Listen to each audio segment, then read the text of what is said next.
Sip. Silakan Pak Didi. Sudah kok. Sudah bisa ya? Ya, baik. Kita akan lanjutkan dengan materi yang berikutnya di dalam 1 Samuel pasal 16 ayat 1 sampai 13. 1 Samuel 16 ayat 1 sampai 13. Saya bacakan lagi. Ya, boleh. Adi tolong bacakan.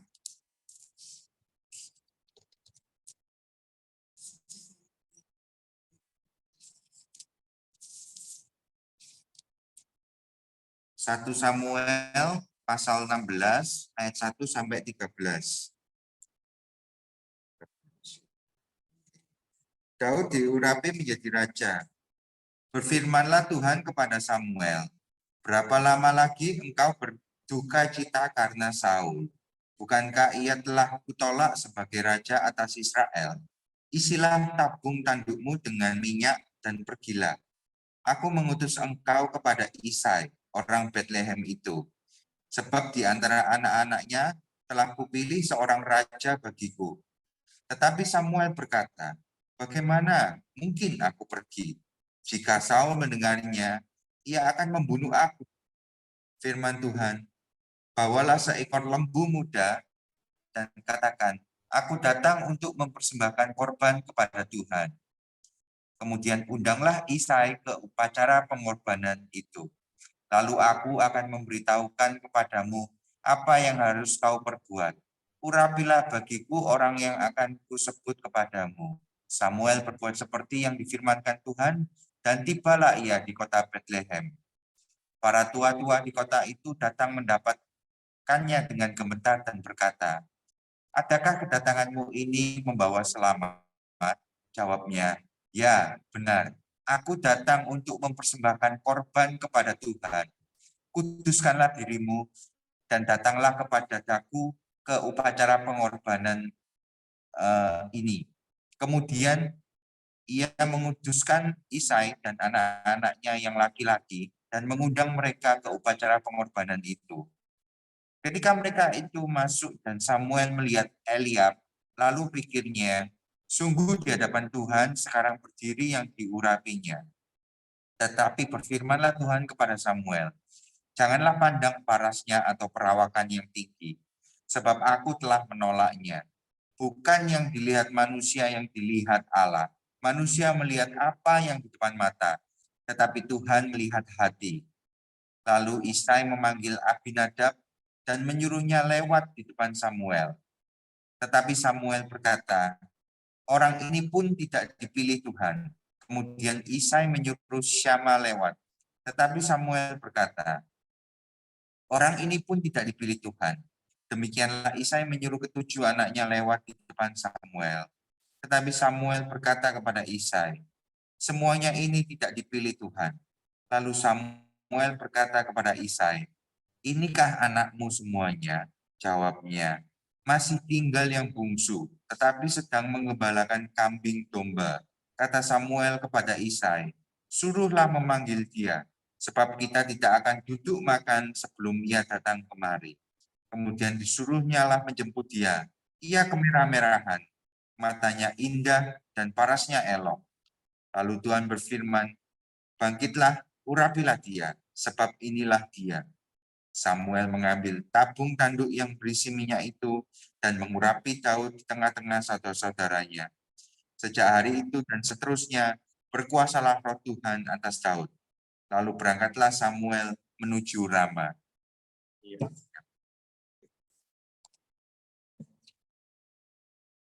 Ya, makasih Adi telah bacakan buat kita.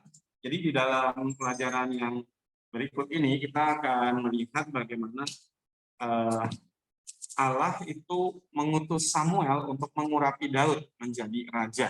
Jadi anak-anak akan diberitahukan bahwa Allah lah yang menetapkan Daud untuk dijadikan raja mengganti Saul.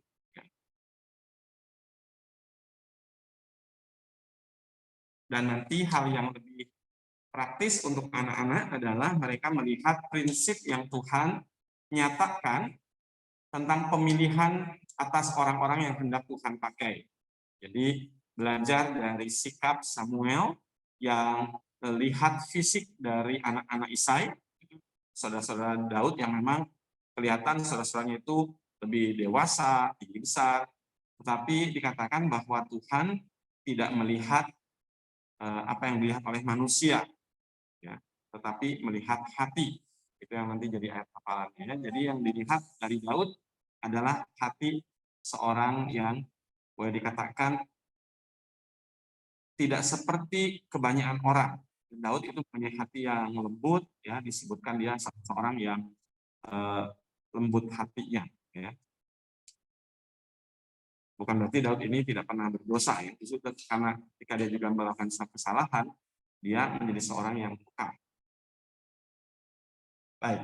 Nah, kita akan melihat kenapa Tuhan memilih Daud. Ya, sekali lagi ini juga terjadi peristiwa seperti yang peralihan dari Imam Eli kepada Samuel, gitu ya, dilatar belakangi oleh ketidaktaatan. Ya, jadi kalau nanti teman-teman membaca di dalam pasal yang sebelumnya, misalnya di pasal 15 lah khususnya, konteksnya di situ ya. Ketika Tuhan itu sudah memberikan perintah kepada Saul, ya kan, khususnya berkaitan dengan orang-orang Amalek, ya. Tetapi ketika Saul itu melakukan perintah Tuhan, melakukannya dengan setengah-setengah, gitu ya.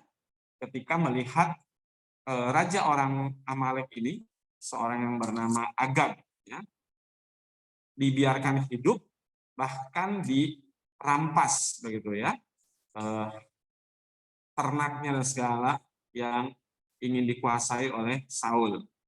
Dan ketika Samuel itu mendengar binatang itu berbunyi, lalu menanyakan kepada Saul, ya.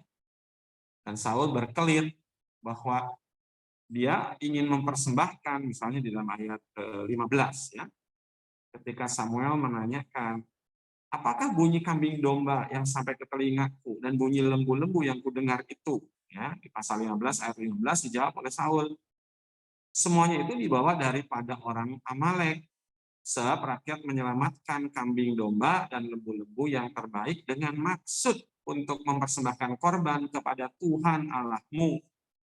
Tetapi selebihnya telah kami tumpas. Nah, gitu kan ya. Jadi Saul ini coba membela diri kan ya. Nah, sepertinya motivasinya baik gitu kan ya. Loh, ini yang terbaik mau dipersembahkan pada Tuhan. Kan gitu loh. Gitu. Nah, nyogok menyogok Tuhannya supaya redam gitu kan. Tapi jawabannya luar biasa, ya. Dikatakan misalnya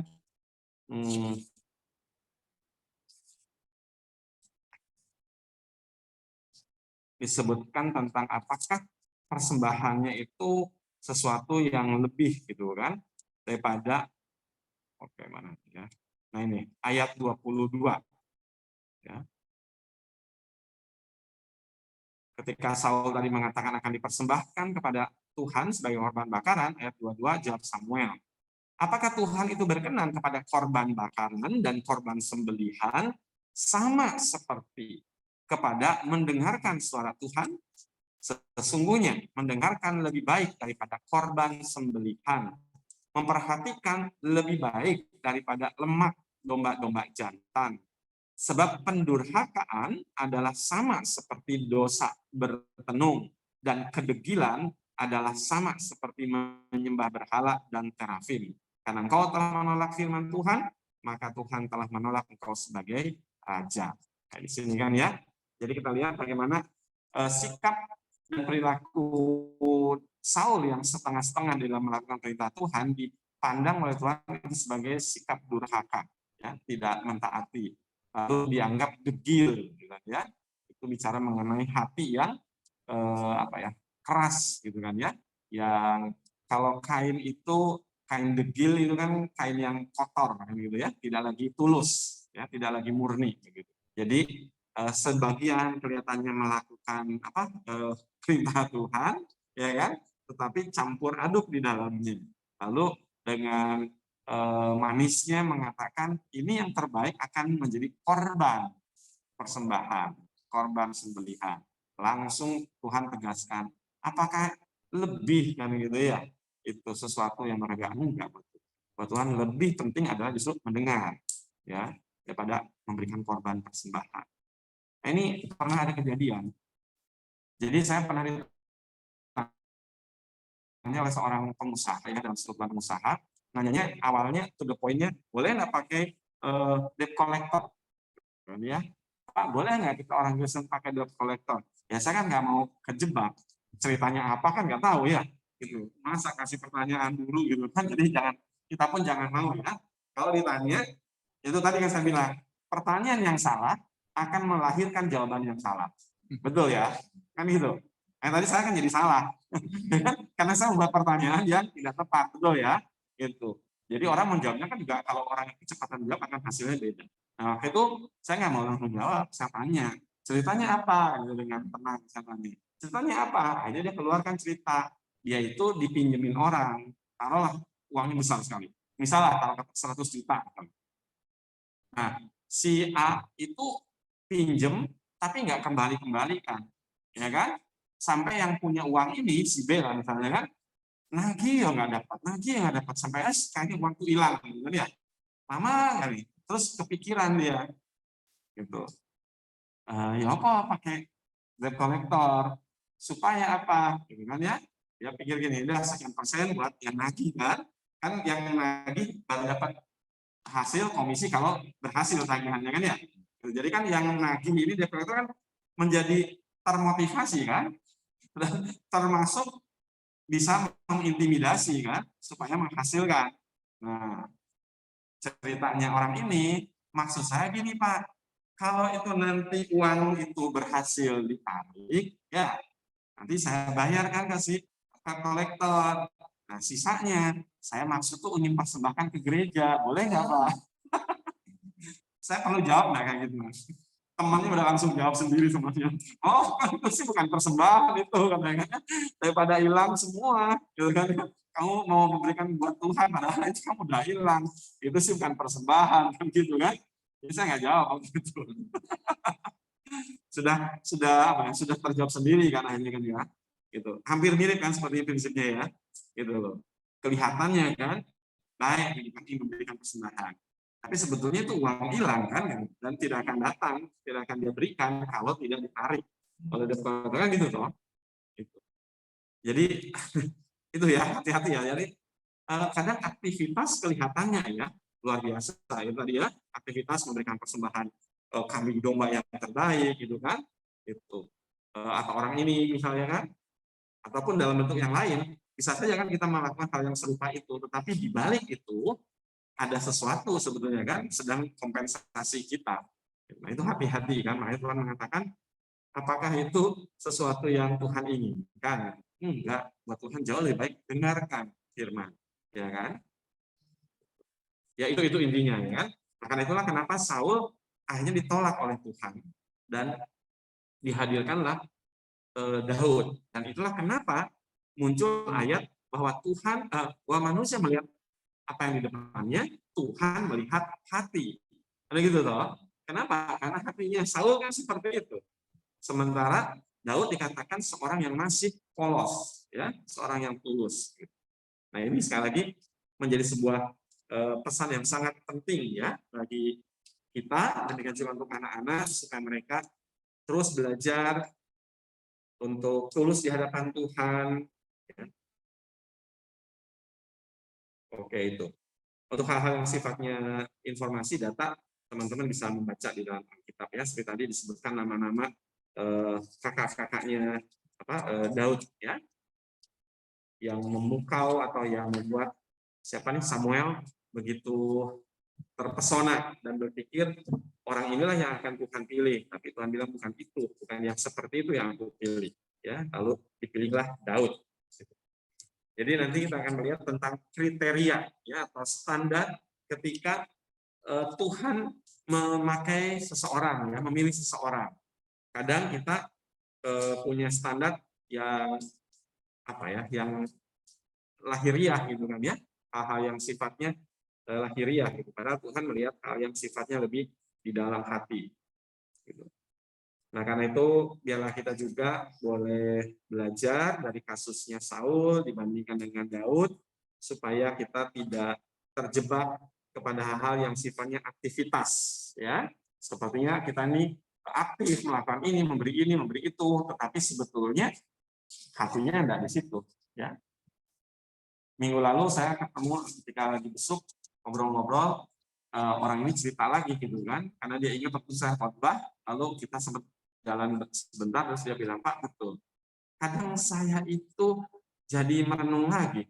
Saya ini senang, misalnya kita ini senang ngajar, ya, kita ini senang anak kecil, gitu ya, kita senang ngomong, kan gitu, toh. Atau kita ini nggak ada kerjaan, misalnya kan, hari Minggu misalnya. Lalu diajak terlibat dalam pelayanan, jadi guru sekolah minggu, ya, senang nyanyi, gitu kan, ya, senang jadi MC, lalu kita melakukannya.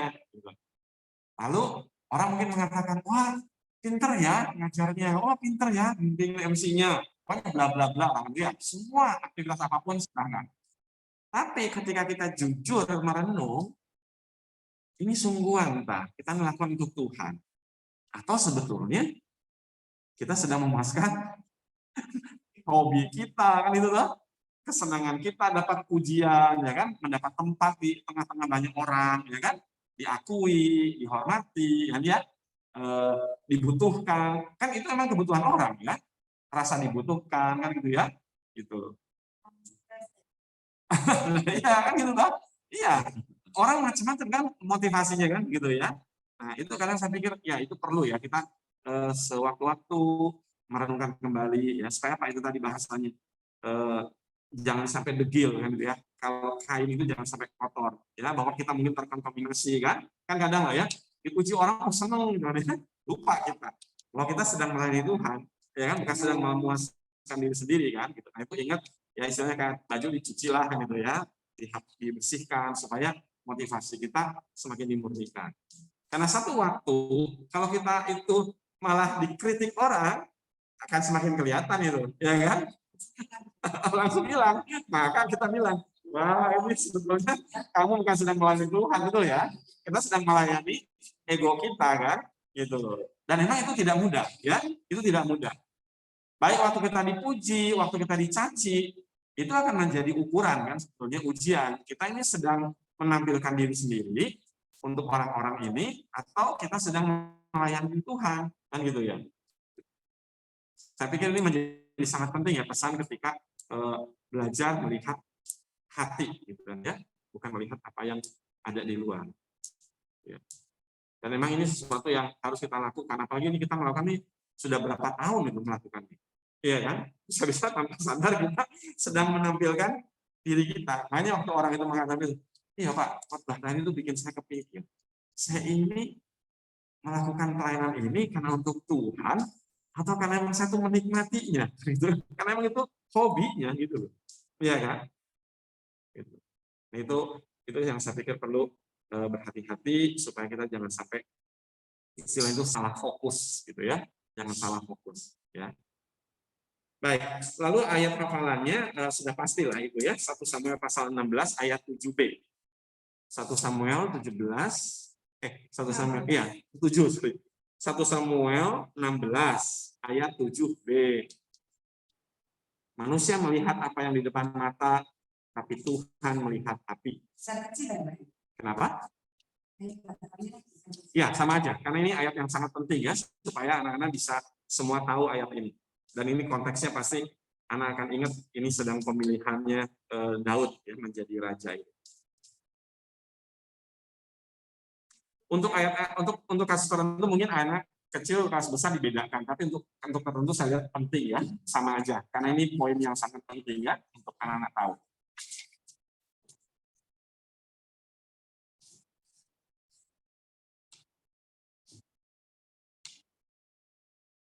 Kalau lagu-lagu yang saya lihat di sini dia usulkan misalnya kayak Yesus cinta segala semua anak ya, Yesus cinta semua anak.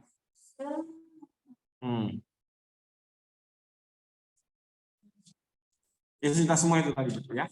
Penekanannya kan kurang lebih bahwa Tuhan pun bisa pakai kita gitu kan ya, pakai anak-anak. Yang penting anak-anak itu jaga hati ya kan.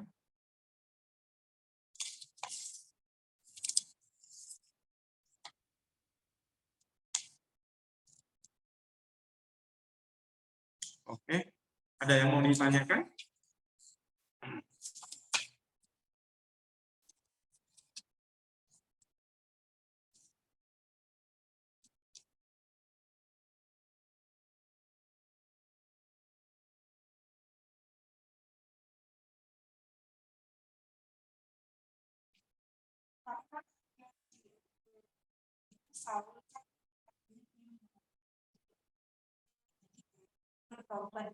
Ya, pasal 15. Ya.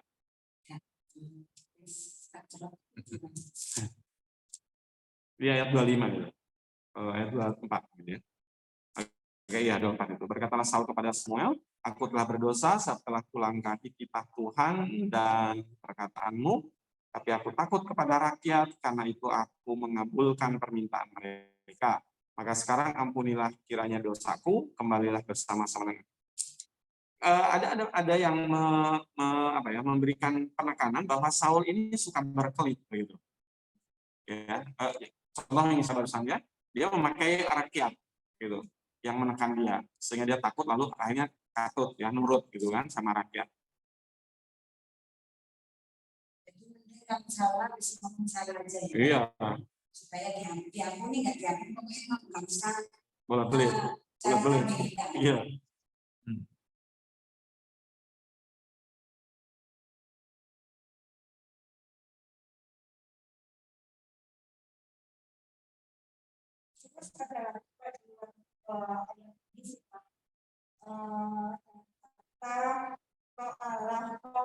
Jahat Tuhan, maksudnya apa?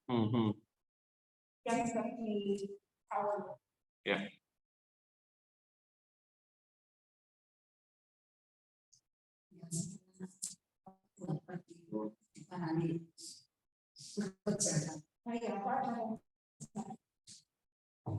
Jahat yang daripada orang terima.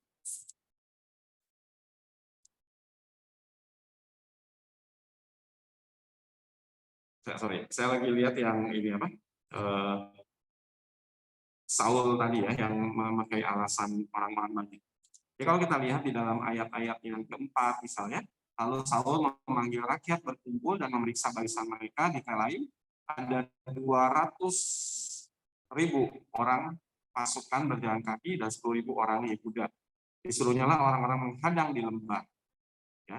Jadi sebetulnya salah satu penafsir yang mengatakan Saul itu bukan betul-betul mengaku salah itu tadi ya, yang bertobat supaya minta diampuni lalu dipulihkan lah ini kan itu ya, ketika mengatakan ayo kembalilah bersama dengan aku, ya, maka aku akan sujud menyembah kepada Tuhan. Jadi di sini kelihatan Saul ini orang yang oportunis kan gitu ya, ketika dia melihat ada kesempatan untuk mengambil keuntungan dari orang-orang Amalek, ya kan, maka dia lakukan itu ya, agak istilahnya kayak disandera kan gitu ya. Lalu ketika ketahuan, dia pakai rakyat yang memaksa dia sampai dia menjadi ketakut dan akhirnya nurut gitu kan pada kepentingan orangnya itu. Ya kan kelihatan ya. Jadi dan Saul berapa kali kan kelihatan karakter yang kurang bagusnya ya, pendendam misalnya ke Saul, ke Daud kan bolak-balik, nanti kita lihat kasusnya. Nah, itu mungkin penekanan ketika dikatakan Tuhan melihat hati itu, Tuhan melihat Saul ini berkali-kali yang tidak berubah gitu. Kalau yang saya ingat itu kan Saul pergi ke tukang tenun gitu Pak. Tenun, bukan tenun.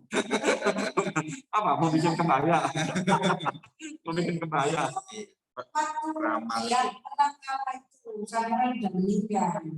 Iya, udah meninggal. Dan dia memanggil Samuel, meminta roh tenun untuk dia. Ya, itu kesalahan terbesar. Itu iya, itu istilah tadi kan termasuk penyembah berhala, penyembah terafim, ya. Jadi banyak sekali kasusnya Saul ini yang menunjukkan nggak tobat yang gitu ya.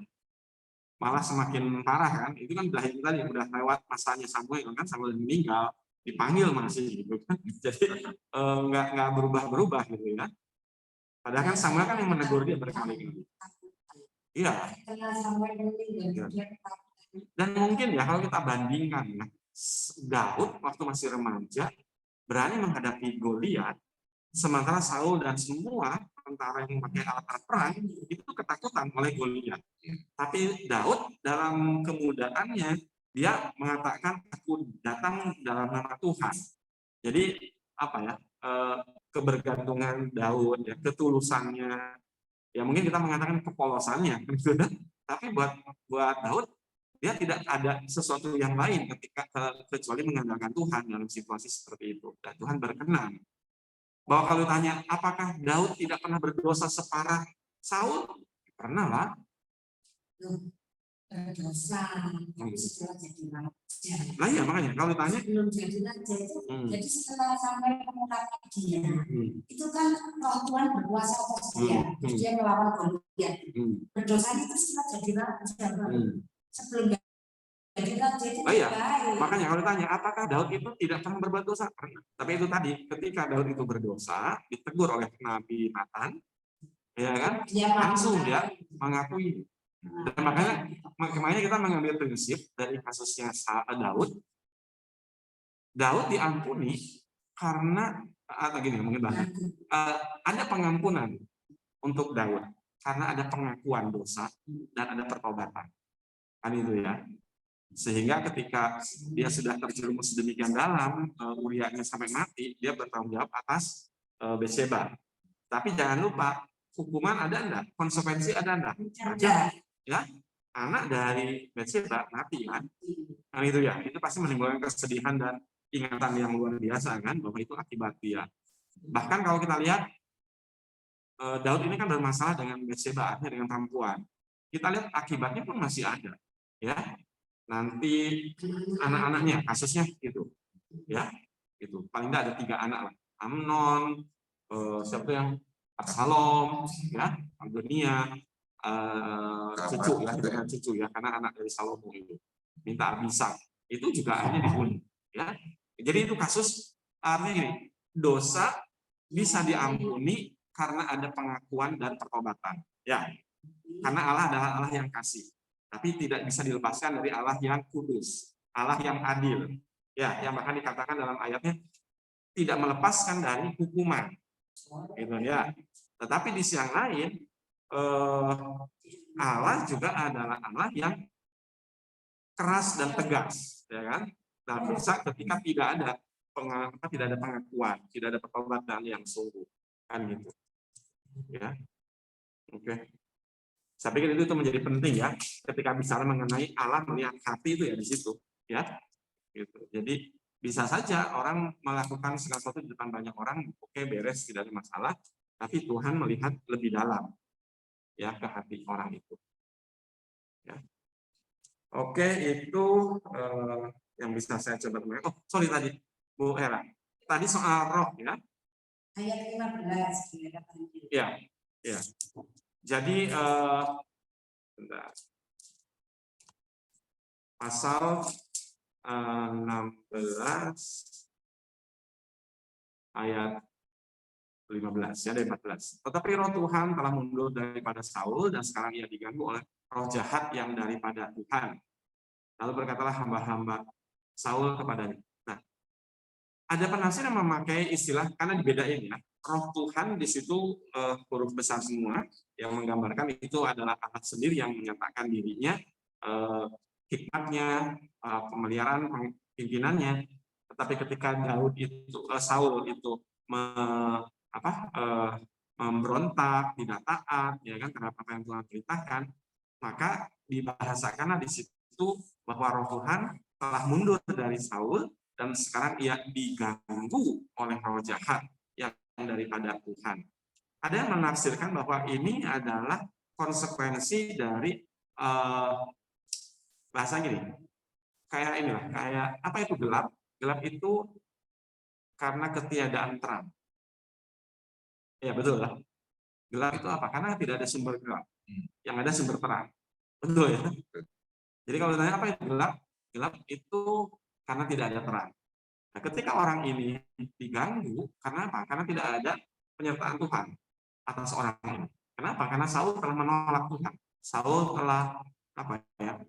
Ya udah dengar firman kan ya, udah tahu kan perintah Tuhan, tapi dia kan itu tadi degil itu ya, ya nggak mau taat sepenuhnya misalnya gitu kan. Akhirnya ya Saul ngalamin sendiri gitu kan, ketidakhadiran Tuhan ya, ketidakhadiran Tuhan karena Saul yang tidak menghendakinya, Saul yang menolak.